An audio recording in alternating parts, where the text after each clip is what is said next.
حضرت آدم سے لے کر جناب عیسیٰ تک آپ سارے انبیاء کو پڑھ لیں، وہ سارے یہی کہتے رہے کہ اللہ کے رسول آنے والے ہیں، اللہ کے رسول آنے والے ہیں، وہ آنے والے ہیں۔ بس فرق اتنا ہے، وہ کہا کرتے تھے آنے والے ہیں اور ہم کہہ رہے ہیں کہ آ گئے ہیں۔ بس ساری امتیں حضور کا ہی ذکر کرتی رہیں۔ وہ کہا کرتے تھے کہ علامہ اسماعیل حقی نے تفسیر روح البیان میں لکھا ہے، امام سیوطی نے الخصائص الکبریٰ میں لکھا ہے، جناب آدم کے انتقال کا وقت آیا تو اپنے بیٹے حضرت شیش کو بلایا اور بلا کر کے فرمانے لگے، شیش میں جا رہا ہوں بیٹے، لیکن یاد رکھنا ساری زندگی ایک کام نہ بھولنا۔ تو حضرت آدم کے صاحبزادے حضرت شیش عرض کرنے لگے، ابا جی وہ کون سا؟ کہنے لگے ہر وقت ہر روز اللہ کے آخری نبی پر درود و سلام پڑھتے رہنا۔ انہوں نے کہا کہ والد گرامی وہ کون ہے؟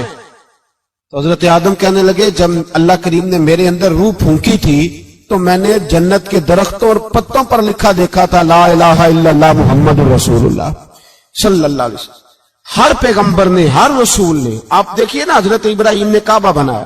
اصل بات یہ ہے کہ ہم حضور کے امتی ہیں، ہم اس طرح قدر نہیں کر پاتے جس طرح وہ لوگ آرزویں کرتے تھے۔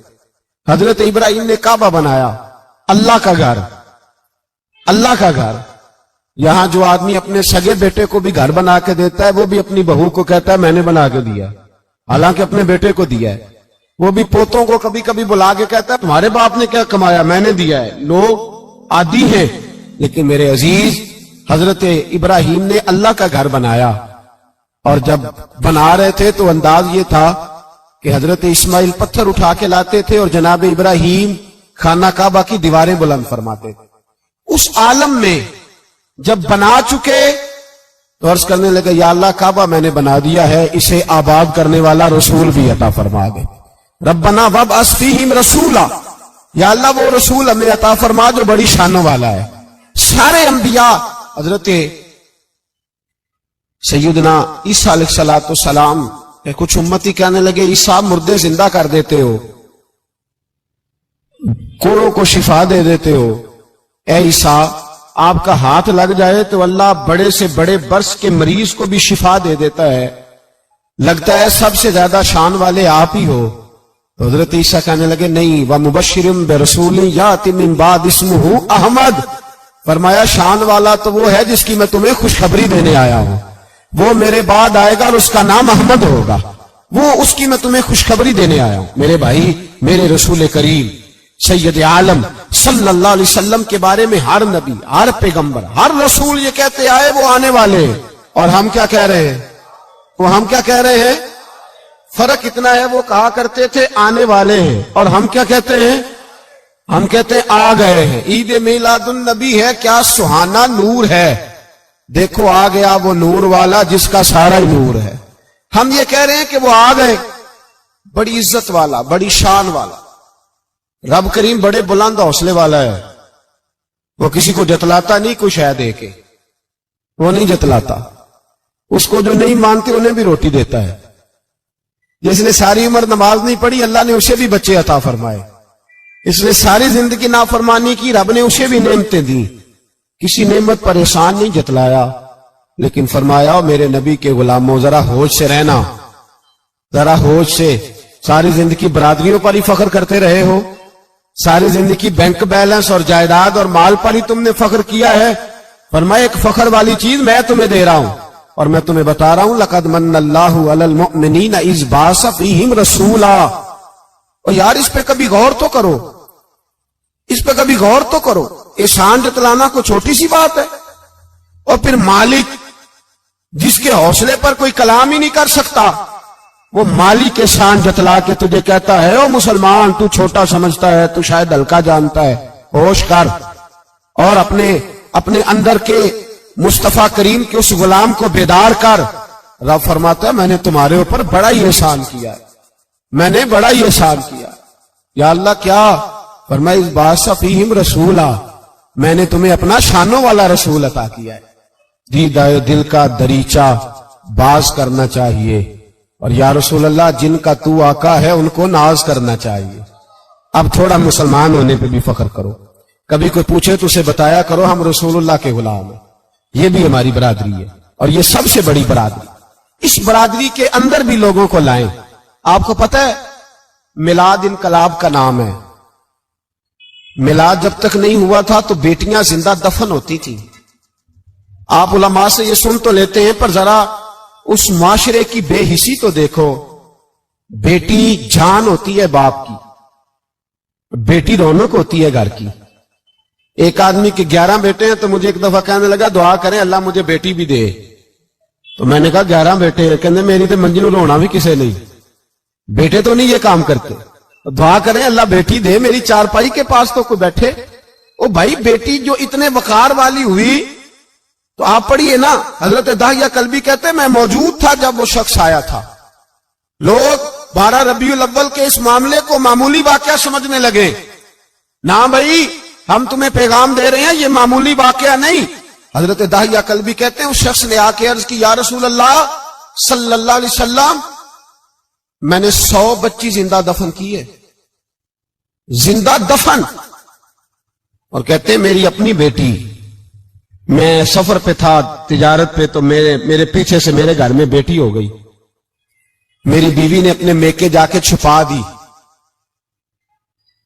تو میں واپس آیا تو اس نے کہا بچہ ہوا تھا فوت ہو گیا, میں نے دفن کر دیا. جب بچی 4-5 سال کی ہوئی تو مجھے پتا چلا میری بیٹی ہے. کہتے میں اسے لایا اور میں نے اسے کہا میں تیرا باپ ہوں, تجھے تحفہ لے کے دوں گا, کھانا کھلاؤں گا. کہتے ہیں وہ میرے بالوں سے کبھی لپٹتی, کبھی میرے سینے پہ ہاتھ رکھتی, کبھی میرا ماتھا چومتی. پر میں اسے لے گیا اور لے جا کر میں نے گڑھا کھودا اور اس گڑھے میں اس بچی کو جب رکھا, اس نے باہر آنا چاہا تو میں نے اس کے سر پہ ضرب لگائی. جب چوٹ لگائی تو وہ دوبارہ گڑھے میں گری. میرا ویسے وجدان کہتا ہے کہ جب سے میلاد ہو گیا ہے آج کسی باپ کی بیٹی اگر چارپائی سے گر جائے تو شاید وہ ساری رات سو نہ سکے کہ بچی گر گئی ہے میری. کہتے ہیں میں نے چوٹ لگائی سر پہ, خون بہا تو وہ گری, میں نے مٹی ڈالی, وہ ابا جی کہتی رہی. کہتے ہیں جب اس کا وجود چھپ گیا اور اس کے چہرے پر مٹی پڑنے لگی تو اس نے ایک لفظ کہا, وہ لفظ مجھے آپ کے پاس لایا ہے. وہ بیٹی کہنے لگی اے اللہ بتا تیرا رحمت للعالمین نبی کب آئے گا. یا اللہ بڑی بیٹیاں دفن ہو گئیں, بڑی مائیں منڈیوں میں بک گئیں, غریب بڑے لٹ گئے, پریشانیاں بڑی بڑھ گئیں. اللہ بتا نا تو اسے کب بھیجے گا. اب کتنی دیر ہے, اندھیرا بڑا گہرا ہو گیا, اب نہیں جیا جاتا, اب نہیں سہا جاتا, اللہ تو کب بھیجے گا. حضرت داہیہ کلبی کہتے ہیں وہ بتا رہا تھا اور نبی کریم بار بار اپنی چادر کا پلو اٹھاتے تھے اور اپنے آنسو پوچھتے تھے. بار بار چادر کا پلو اٹھاتے تھے اور آنسو پوچھتے تھے, بار بار اٹھاتے تھے آنسو پوچھتے تھے. حضرت داہیہ کلبی کہتے ہیں حضور نے پوچھا تیری جرت کیسے ہوئی, تو حوصلہ کہاں سے لایا. اس نے کہا محبوبہ پتہ نہیں, لیکن قربان جاؤں یا رسول اللہ صلی اللہ علیہ وسلم میں نے آج سویرے آپ کے ایک صحابی کو یہ کہتے سنا ہے کہ وما ارسلناک الا رحمت للعالمین. تو یہ رحمت للعالمین کے لفظ ہیں, یہ تو میں نے اپنی مرتی ہوئی بیٹی سے سنے تھے. تو آج جب میں نے اس کی زبان سے سنے تو میں نے کہا تو انہیں جانتا ہے. کہا جانتا ہوں. کہا مجھے بھی لے چل. تو حضور میں آپ کے دروازے آیا ہوں, رب معاف کر دے گا. تو میرے حبیب نے فرمایا چل پڑھ کلمہ, جو میرا کلمہ پڑھ لے اللہ اس کے سارے گناہ معاف کر دیا کرتا ہے. بھائی غلاموں کے ساتھ ظلم ہو. حضرت بلال حبشی, حضرت بلال کے بارے میں بڑے واقعات ملتے ہیں. ایک واقعہ بڑا منفرد لکھا ہے کتابوں میں.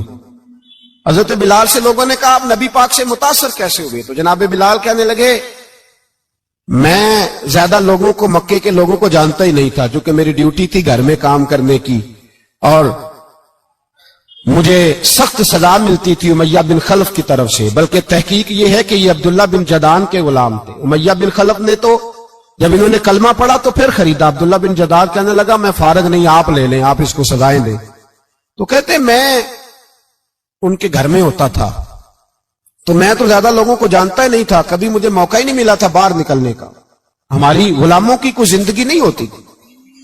آج تو ہر آدمی کہتا ہے نا میں کچھ چودھری سے لے کے کھاتا ہوں. یہ جو تیرے اندر حوصلہ ہے نا یہ میرے رسول نے تجھے عطا فرمایا ہے, یہ میرے نبی نے تجھے دیا ہے, ورنہ تو غلام بکا کرتے. یہ حوصلہ تجھے رسالت مآب نے دیا۔ حضرت بلال کہتے ہیں میں ایک دن مجھے بخار چڑھ گیا بڑا تیز، میں لوگوں کو جانتا نہیں تھا، فرماتے مجھے تیز بخار چڑھ گیا تو ٹھنڈ بڑی سخت تھی، میرے مالک نے مجھے کئی کلو جوں دیے پیسنے کو چکی پہ، کہتے میں بیمار تھا تو میں نے کچھ دوائی لی جو اس وقت موجود ہوتی تھی، تو میں نے ایک لحاف لیا، دودھ پیا تو مجھے نیند آ گئی، جب میں سویا تو میرا مالک آ گیا، اس نے آ کر کے مجھے سوئے ہوئے دیکھا تو کھینچ کر کمبل اتارا، رضائی اتاری، لحاف اتارا، کہنے لگا اب تیری سزا یہ ہے کہ تو کھلے میدان میں بیٹھے گا، وہاں چکی پیسے گا، اور دوسری سزا یہ ہے کہ تجھے قمیض پہننے کی بھی اجازت نہیں۔ حضرت بلال کہتے ہیں تیز بخار، ٹھنڈ کا عالم، اور جب میں چکی پیس رہا تھا تو رو رہا تھا، اور میں پوچھ رہا تھا خدایا ہمارے نصیب، اللہ ہمارے مقدر ہے، جرم ضعیفی کی سزا مرگ مفاجات۔ سیدنا بلال حبشی رضی اللہ تعالیٰ عنہ فرماتے ہیں میرے دروازے کے قریب سے رسول پاک گزرے اور مجھے ہائے ہائے کرتے دیکھا تو دستک دی، میں نے کہا کون ہے؟ دروازہ کھلے آ جاؤ۔ محبوب اندر آئے تو پوچھنے لگے کیوں رو رہے ہو؟ میں نے کہا جاؤ اپنا کام کرو، یہاں دکھ سارے پوچھتے ہیں مداوا کوئی نہیں کرتا، یہاں تقریریں سارے کرتے ہیں، حقوق غریباں پر بات سارے کرتے ہیں، مداوا کوئی نہیں کرتا، جاؤ اپنا کام کرو۔ کہتے ہیں میں نے سخت جملے کہے معاذ اللہ، حضور چلے گئے، اور جب حضور جا رہے تھے تو میں کہہ رہا تھا بس جا رہے ہو نا، میں نے پہلے ہی کہا تھا جاؤ۔